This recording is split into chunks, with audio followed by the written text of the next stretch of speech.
Assalamualaikum teman-teman, selamat datang kembali di channel Gus Nyamanan di episode profil dan biografi Gus Baha.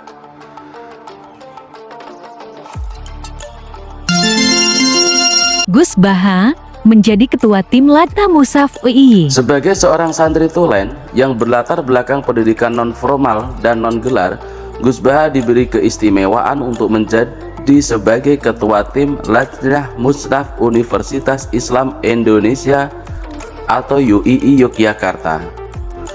Gus Baha duduk bersama para profesor, doktor, dan ahli-ahli Al-Quran dari seluruh Indonesia seperti Profesor Dr. Quraisy Shihab, Profesor Zaini Dahlan, Profesor Sohib, dan para anggota Dewan Tafsir Nasional lain.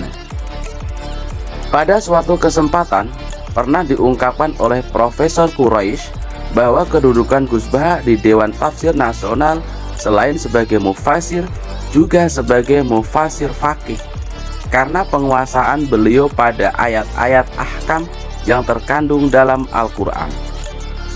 Setiap kali lajnah menggarap tafsir dan mushaf Al-Quran, menurut Profesor Quraisy, posisi Gus Baha selalu di dua keahlian, yakni sebagai mufasir seperti anggota lajnah lain, juga sebagai faqihul Quran yang mempunyai tugas khusus mengurai kandungan fikih dalam ayat-ayat ahkam Al-Quran.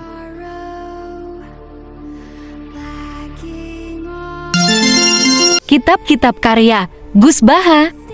Ada dua karya Gus Baha. Yang pertama berbahasa Arab, yaitu adalah kitab yang ditulis oleh Gus Baha yang menjelaskan tentang ras Utsmani, yang dilengkapi dengan contoh dan penjelasan yang disandarkan pada kitab Al-Mughni karya Abu Amr Utsman bin Sa'id Ad-Dani. Kitab ini berguna bagi siapapun untuk mengetahui bagaimana memahami karakteristik penulisan Al-Quran di dalam mushaf Rasm Utsmani. Karya yang kedua beliau adalah Tafsir Al-Quran versi Universitas Islam Indonesia dan Al-Quran terjemahan versi Universitas Islam Indonesia Gus Baha pada tahun 2020.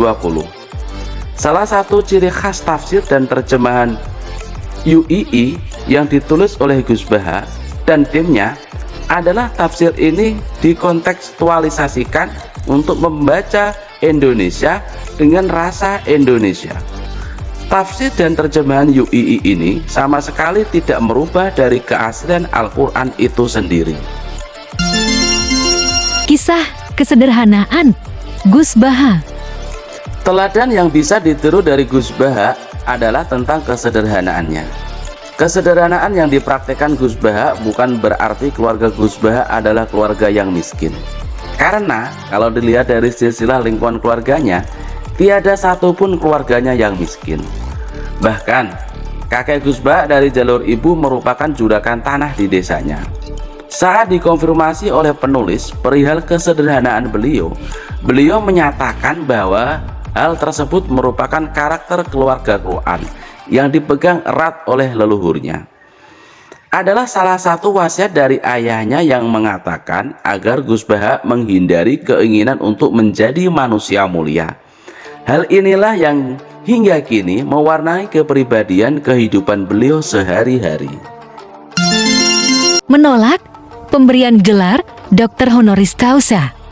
Suatu kali beliau ditawari gelar Doktor Honoris Causa dari UII, namun beliau tidak berkenan.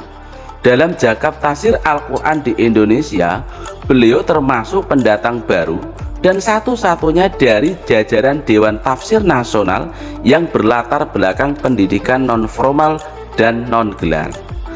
Meski demikian, kealiman dan penguasaan keilmuan beliau sangat diakui oleh para ahli tafsir nasional.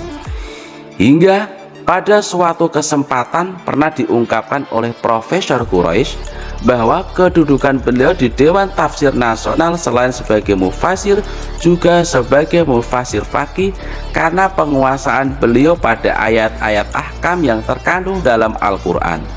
Setiap kali Lajnah menggarap tafsir dan mushaf Al-Quran, posisi beliau selalu di dua keahlian, yakni sebagai mufasir seperti anggota Lajnah lainnya, juga sebagai faqihul Quran yang mempunyai tugas khusus mengurai kandungan fikih dalam ayat-ayat ahkam Al-Quran.